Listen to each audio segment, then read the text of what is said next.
दोस्तों, आप लोग जॉब कर रहे हैं। आप अपने जॉब के अकेले डेटा साइंटिस्ट हैं। आपका नया एग्जीक्यूटिव चेंज होता है और वो आपसे मिलने आता है और आपको वो अचानक से एक टास्क देता है जिस टास्क को करने के लिए लगभग कई लोगों के हफ्ते के 10 घंटे खराब हो रहे हैं। आपको उस टास्क को ऑटोमेट करना है। वो आके कहता है कि क्या आप ये कर पाएंगे। अब क्योंकि आप डेटा साइंटिस्ट हैं और आप उस चैलेंज को मना नहीं कर सकते, आपने हाँ बोल दिया। लेकिन आपको ये नहीं पता है कि आप उसे करें कैसे। अगर आपको ये नहीं पता है और आप रिसर्च माइंडसेट के हैं तो आप खोज करेंगे, उसमें आपका टाइम जाएगा। लेकिन एग्जीक्यूटिव आप पे प्रेशर बनाया हुआ है कि मुझे जल्दी करके दो, तो इसलिए आप लोग को खोज ना करनी पड़े। मैं एक ये छोटा सा वीडियो बनाया हूँ। आज हम जानेंगे एआई स्टैक विथ पाइथन। चाहे आपको कोई प्रोटोटाइप बनाना हो या फिर सच में कोई एक बड़ा एआई पावर्ड एप्लीकेशन बनाना हो, तो उसके लिए हमें हमेशा टेक्नोलॉजी स्टैक का ध्यान रखना चाहिए। टेक्नोलॉजी स्टैक कुछ चीज़ों में डिवाइड हुआ है, सबको एक एक करके समझेंगे। इसमें 5 चीज़ें होती हैं: application layer, orchestration layer, data layer, model layer और इंफ्रास्ट्रक्चर लेयर। अब एक एग्जांपल ले लेते हैं ईमेल ऑटोमेशन सिस्टम का। कोई ईमेल है जिसको आपको ऑटोमेट करना है कि जन एआई मॉडल उस ईमेल को रिप्लाई करे। तो सबसे पहले हमने ये समझ लिया कि एप्लीकेशन क्या है। एप्लीकेशन ये है कि आपका ईमेल आ रहा है और फिर आपको रिप्लाई जनरेट करना है।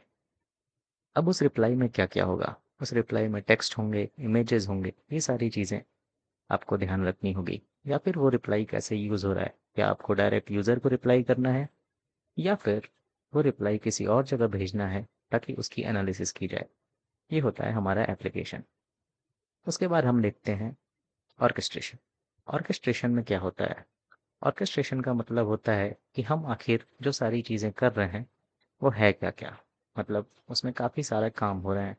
तो अगर हम ईमेल ऑटोमेशन सिस्टम का देखेंगे तो हमें ये समझना पड़ेगा कि आखिर रिप्लाई कैसा जनरेट होना चाहिए। सबसे पहले मॉडल को समझ में आना चाहिए कि यूज़र क्या पूछ रहा है। यूज़र जो पूछ रहा है उसकी अगर समझ हो गई मॉडल को तो फिर मॉडल रिप्लाई कर देगा। फिर आता है डेटा लेयर। डेटा लेयर में आप डिसाइड करते हैं कि कौन कौन से डेटा किस तरह के फॉर्मेट में स्टोर होंगे। क्या ये टेक्स्ट डेटा है, क्या ये इमेज डेटा है, और फिर ये सारी चीज़ें कैसे यूज़ होगी। फॉर एग्ज़ाम्पल, अगर हमारे पास टेक्स्ट डेटा है और हमारे मॉडल को उस टेक्स्ट डेटा को यूज़ करके रिप्लाई जनरेट करना है, जो कि आजकल काफ़ी ज़्यादा फेमस आरएजी पाइपलाइन में आता है, रिट्रीवल ऑगमेंटेड जनरेशन।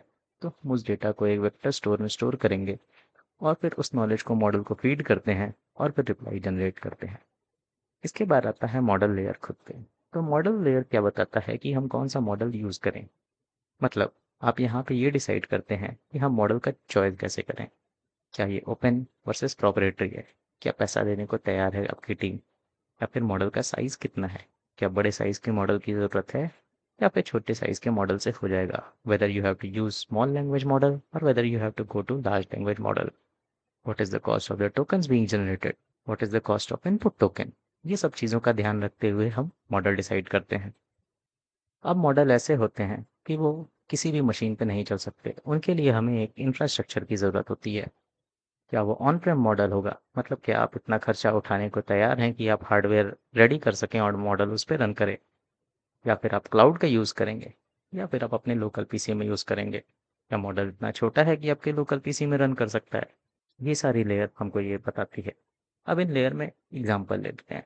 जैसे डेटाब्रिक्स एक क्लाउड प्लेटफॉर्म है। यहाँ मैं डेटाब्रिक्स का प्रचार नहीं कर रहा हूँ, मैं इसलिए बता रहा हूँ कि अचानक से बहुत बड़ी कंपनी बन गई। अब मॉडल का डिसीजन क्या होगा? Cloud and GPT models. Cloud A model available है, जीपीटी मॉडल्स अवेलेबल है, या फिर आपको माइक्रोसॉफ्ट पाई मॉडल यूज़ करना है जो छोटे मॉडल्स में आते हैं। अब डेटा में क्या होगा? डेटा में आपके ईमेल्स होंगे या फिर एम्बेडिंग्स होंगी। ऑर्केस्ट्रेशन में क्या होगा? ऑर्केस्ट्रेशन में हम ये मानते हैं कि मॉडल जानना चाहता है कि यूज़र क्या पूछ रहा है, तो उसके लिए हमें इंटेंट एक्सट्रैक्ट करना है। तो इंटेंट एक्सट्रैक्ट करने के लिए हम मॉडल के अंदर ईमेल भेजेंगे और फिर लेट्स से कि हमने कुछ इंटेंट सेव करके रखे हुए हैं अपने वेक्टर डेटाबेस में, और फिर इसलिए हम सिमिलैरिटी मैच करेंगे। रिट्रीवल ऑगमेंटेड जनरेशन में सिमिलैरिटी मैच एक बहुत ज़रूरी स्टेप होता है। इसमें एक री रैंकिंग भी आता है। अगर आपको आरएजी पे वीडियो चाहिए तो आप कमेंट करके ज़रूर बताइए। अब एप्लीकेशन पे आते हैं। तो हमें एप्लीकेशन में एक रिप्लाई सिस्टम बनाना है। तो रिप्लाई सिस्टम बनाने के लिए हमें देखना होगा कि इंटरफेसेस कैसा है, क्या आपको सिर्फ टेक्स्ट चाहिए या फिर आपको इमेजेस भी डालनी है या फिर आपको ऑडियो भी डालनी है। ये सारी चीज़ें करने के लिए हमें क्या करना होगा, ईमेल का इंटीग्रेशन करना होगा अपने पाइथन कोड के साथ।